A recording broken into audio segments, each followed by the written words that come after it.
Napakalinaw ng tubig mga idol. Sa may San Bartolome ako dumaan papunta dito.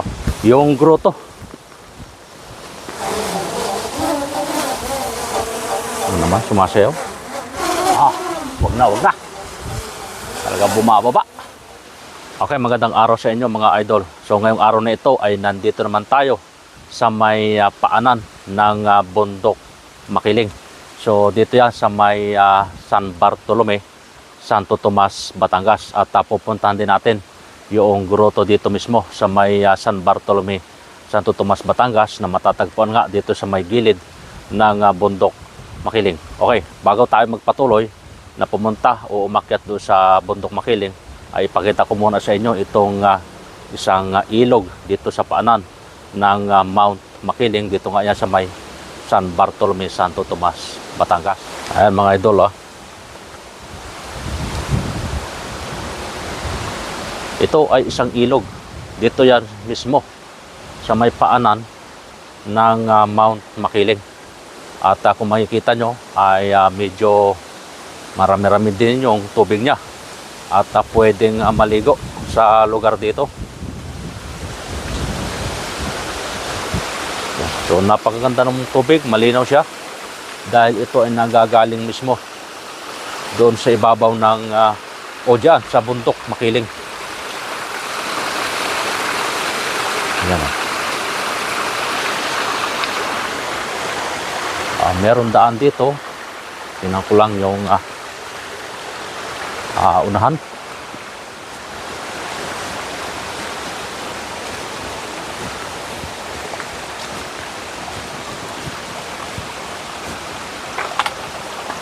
Marami rin nagpupuntahan dito guys kasi mayroong mga basura. Siguro mga naliligo dito ay iniiwan na lang nila yung mga basura dito. Napakalinaw ng tubig mga idol. Napakagandang maligo dito. Kaya lang ay talagang mayroong mga ilang basura. Hindi ko alam kung ito ay nanggaling ba dyan sa mga bahay-bahay dyan o yung mga nagpupuntahan dito. Yan. So ganun pa man ay malinaw naman yung kanyang tubig. Tingin ko malinis naman siya. Hindi ko lang alam doon sa parting unahan kung ano ba yung meron doon. Pero hindi na tayo pupunta dyan. Dahil ang target natin ay puntahan yung grotto dito sa gilid ng Mount Makiling. Napakalakas pa ng hangin.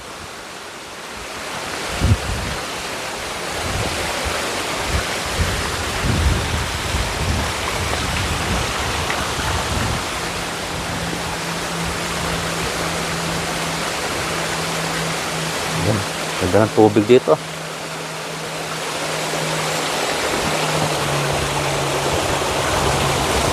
Ito, parang ang sarap maligo dito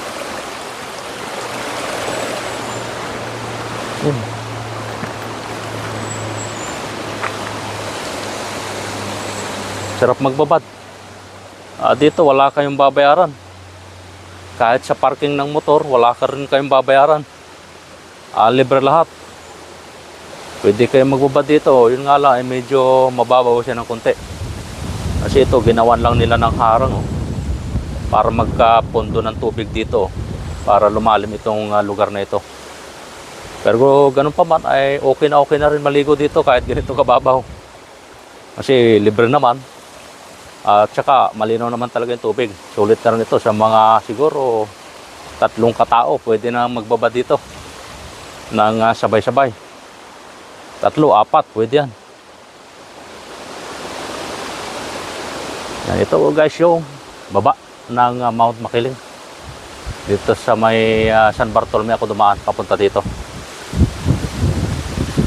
Sige, puntahan na natin yung grotto sa ibabaw ng Mount Makiling. Tayo, mga umaga po.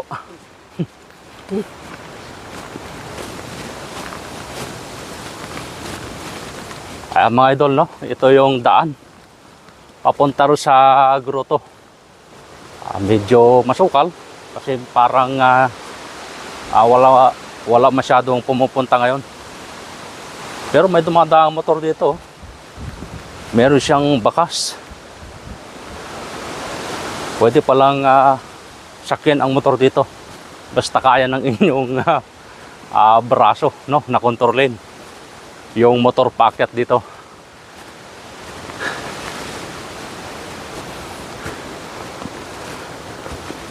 Mga idol, no, solo flight tayo sa pag-akyat dito nga sa may Mount Makiling para mapuntahan natin yung gruto nga dito.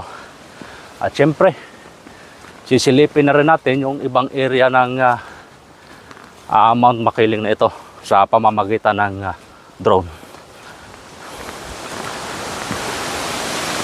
Napakalakas ng hangin.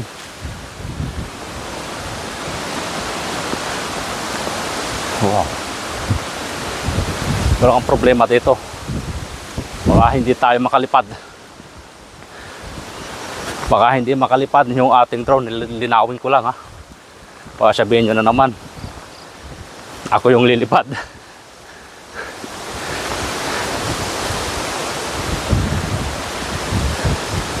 Kapoy.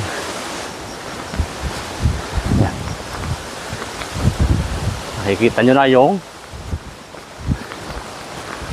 bundok Makiling. Yan, napakalakas ng hangin.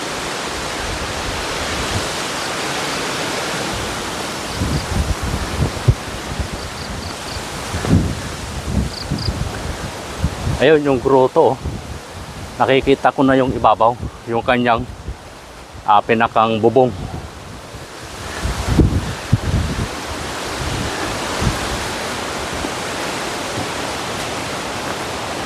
Kung gusto nyo makarating dito, guys, ay dito kayo dadaan o papasok sa may San Bartolome, dito sa may Santo Tomas, Batangas. Doon sa may gilid ng SM Santo Tomas, papasok dito.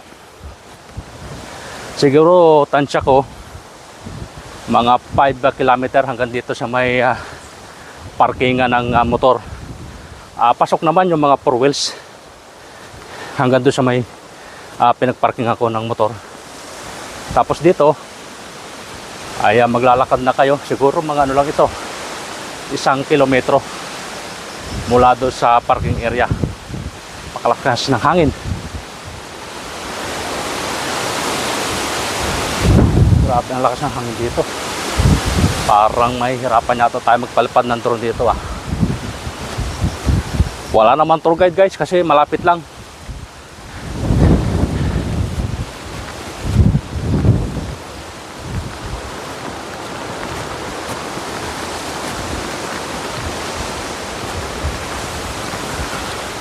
So, sundan na lang natin itong daang ito.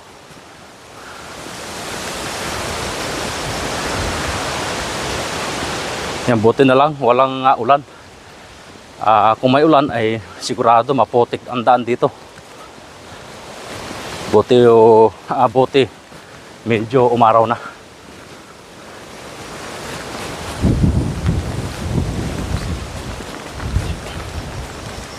Dito makikita mo na yung baba ng Santo Tomas, Batangas.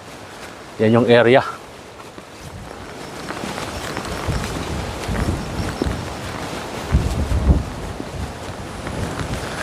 So yung paakyat naman dito, hindi naman ganong katarik. Pero medyo nakakapagod din ng konti. Kasi naglalakad tayo. Oops. Left. Right. So right tayo. Sa tamang daan.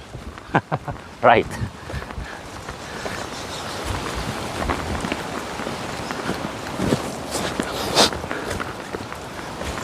May mga bayabas dito. Ay, hindi pala ito bayabas.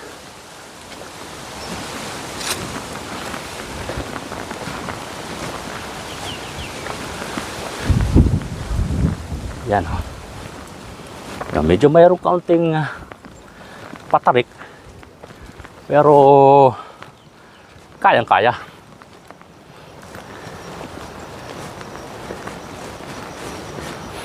Yan yung tarak na yun, medyo nakakapagod din pala. Kahit ganun lang siya, o kahit ganito lang kataas yung ating inaakyat. Oh, bato. Kakaiba yung bato rito. Parang bato na nanggaling sa bulkan.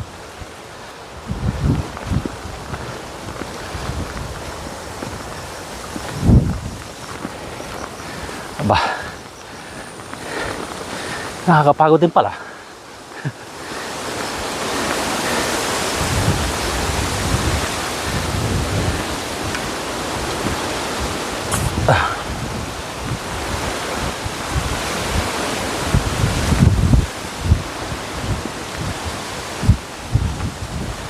Yung ito na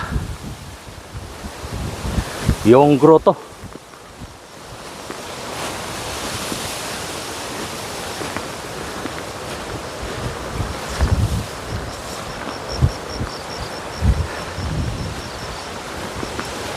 Yan.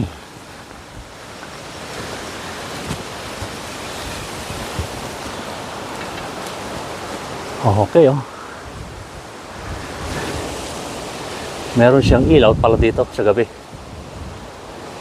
Mula doon sa baba hanggang dito mismo sa grotto na ito ay umaabot ng mga 10 minutes lakad.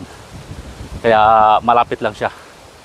So kahit matatanda, kaya-kayang puntahan itong lugar na ito. Nga lang, medyo masukal na. Kasi medyo walang pumupunta siguro dito. Siguro ngayong mga summer ay mapupuno na naman ito.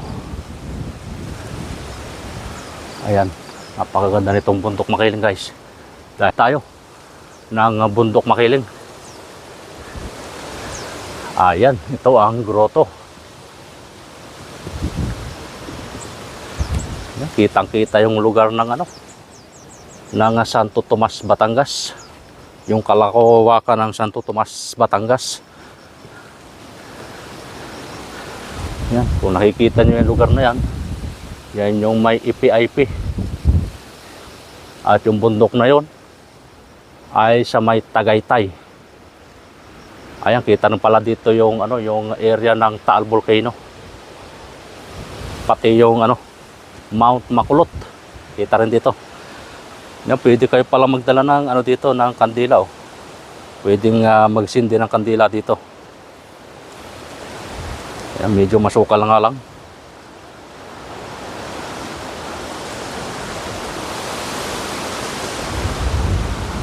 Ito ang problema ko, napakalakas ng hangin. Gusto ko magpalipad ng drone para makita yung lugar dito, yung buong kalawakan dito sa area na ito. Kaya lang, parang sobrang lakas naman ng hangin. Yan, oh, dadalang camera ko. Ito ang problema. Baka mamaya bumagsak dito sa kagubatan. Ano kaya? Papalipad? Deal or no deal?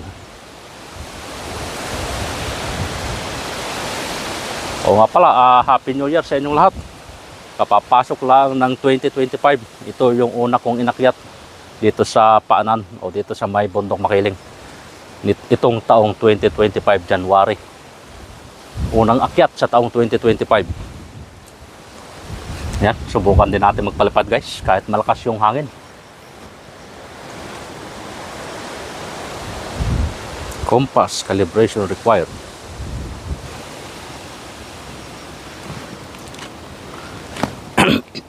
Try natin, guys, lumipad ang ating aircraft.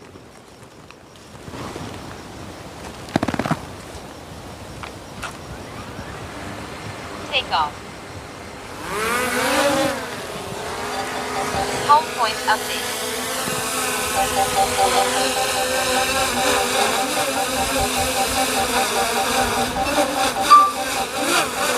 Grabe lakas na.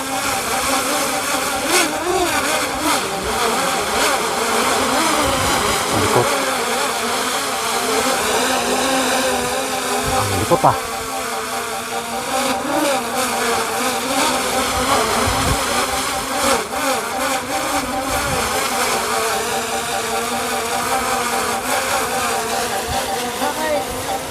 Lakas siya ng hangin.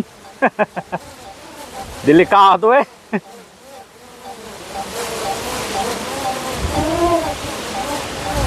Oh, lakas. Grabe.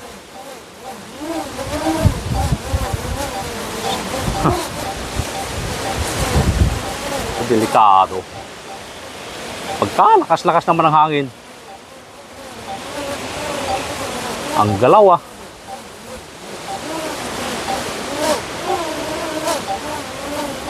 Hindi ko tuloy mapalayo eh. Kaya nga. Parang papuntahin dito sa lugar dito. Hindi nga, kasi magtako ng ganyan drone dyan, tumutubat. Ah, meron no. Eh, timano po ko ito, timano may naghahanap. Anong klase ganito din? Malaki dyan, kulay orange. Ah, orange. Nako. Ito nakakatakot dito eh.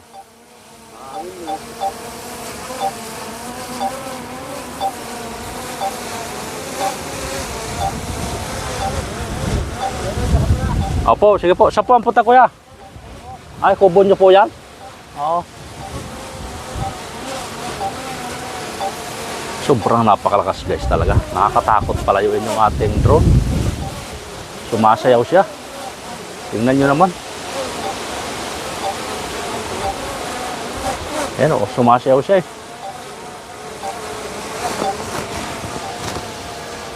Hirap mag-decide kung itutuloy ba natin yung pagpapakawala dito sa drone na ito. Kasi sabi ni kuya eh meron daw napulot siya dito sa lugar dito. Mas malaki pa daw dito. Ay itong atin, mini lang to, mini 4 Pro. Yan, kita nyo naman oh. Sobrang lakas ng hangin. Sumasayaw siya.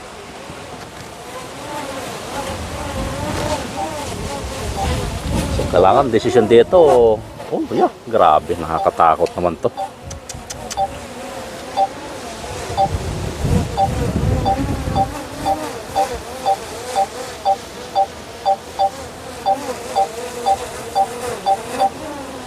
Grabe. Ano, tutuloy o hindi tutuloy?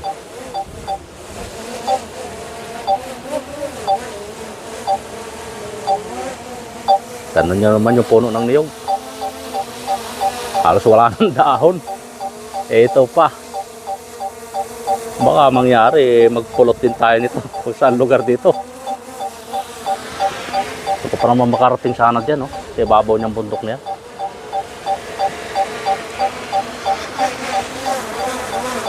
No, delikado tayo rito.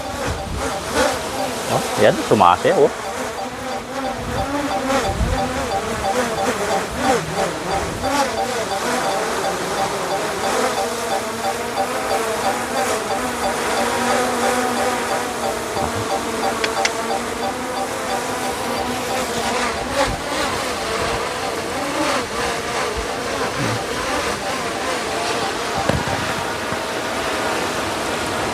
Paano ba?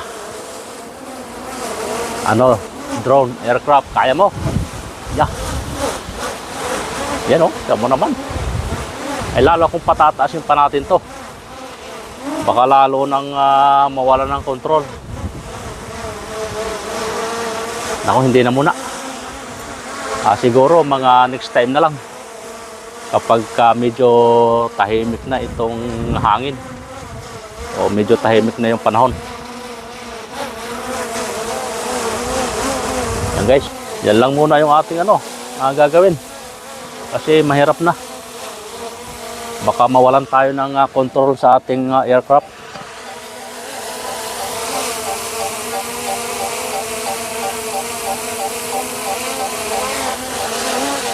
Ay nako, kaya lang gusto ko talagang kasi sayang naman yung punta natin dito.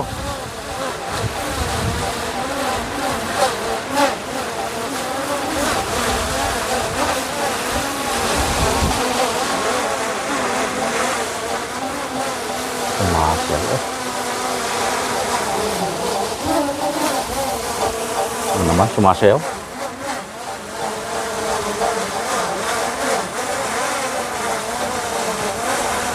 Patasin na natin ng konti.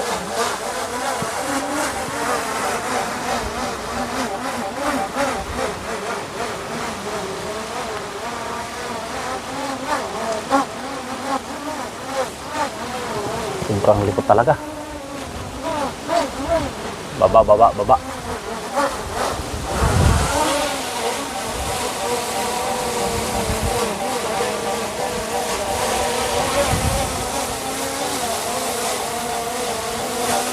Na konti. Wag na, wag na. Talaga bumababa.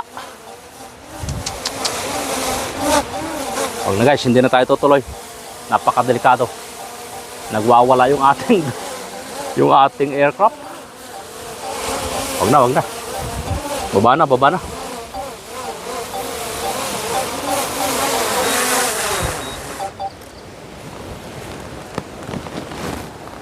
Ayan guys, no? Hindi na tayo tumuloy magpapalipad ng drone dahil talagang napakadelikado. So baka bumagsak pa, hindi kayanin ng ating drone yung lakas ng hangin. Kasi yung hangin dito ay biglang bumabayo. Merong mahina, merong malakas. So pag tinamaan ng sobrang lakas, yung biglang bagsak ng hangin, kapag ito ay bumaligtad, mamamatay, automatic mamamatay itong drone na ito, tuluyan na itong babagsak. Napakalaki nitong gubat na ito. Tapos mag-isa lang ako. Hindi ko alam kung makukuha ko pa siya kapag siya bumagsak dito sa gubat dito. Siguro mga next time na lang, antabayan na natin yung panahon kapag medyo tahimik na, saka tayo babalik dito. Okay guys, bigo man tayo, pero sa susunod ay babawi ako. Maraming salamat sa inyong pag-unawa at panonood sa aking video. God bless po sa inyong lahat. Happy New Year po.